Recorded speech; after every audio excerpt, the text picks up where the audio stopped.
Imagine losing 22 years of your life, not because you committed a crime, but because the system refused to admit it made a mistake.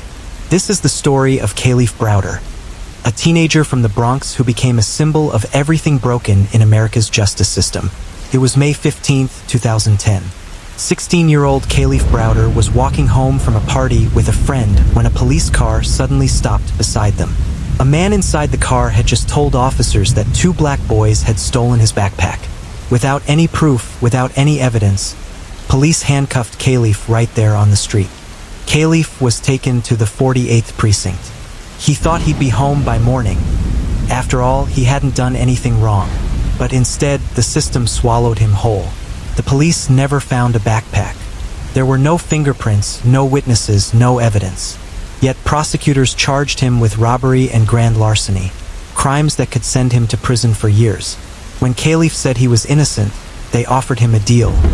Plead guilty and go home. But Kalief refused. "I didn't do it," he told them. That decision cost him everything. Kalief was sent to Rikers Island to await trial, a place known as one of America's most dangerous jails. He would spend the next 3 years there, even though he had never been convicted of anything. For over 800 days, he was kept in solitary confinement, locked in a cell the size of a bathroom, 23 hours a day. He missed birthdays, holidays, his school graduation, everything. The guards beat him, the inmates attacked him, and every time he begged for a trial, the system delayed it.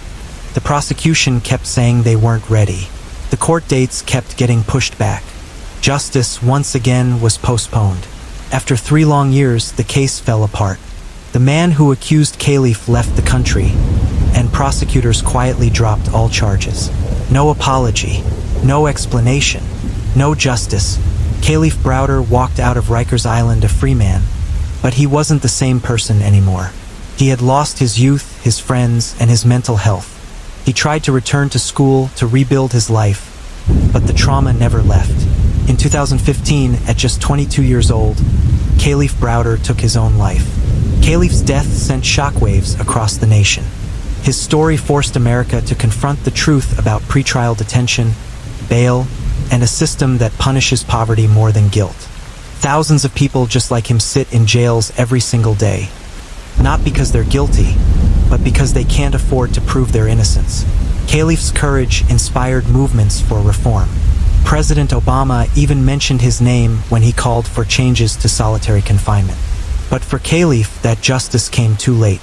Kalief Browder's story isn't just about one young man. It's about an entire system built on injustice. So what do you think? Should America abolish cash bail and solitary confinement for minors? Let your voice be heard in the comments below. And if you believe stories like Kalief's deserve to be told, hit subscribe and join us as we expose more untold truths they tried to hide.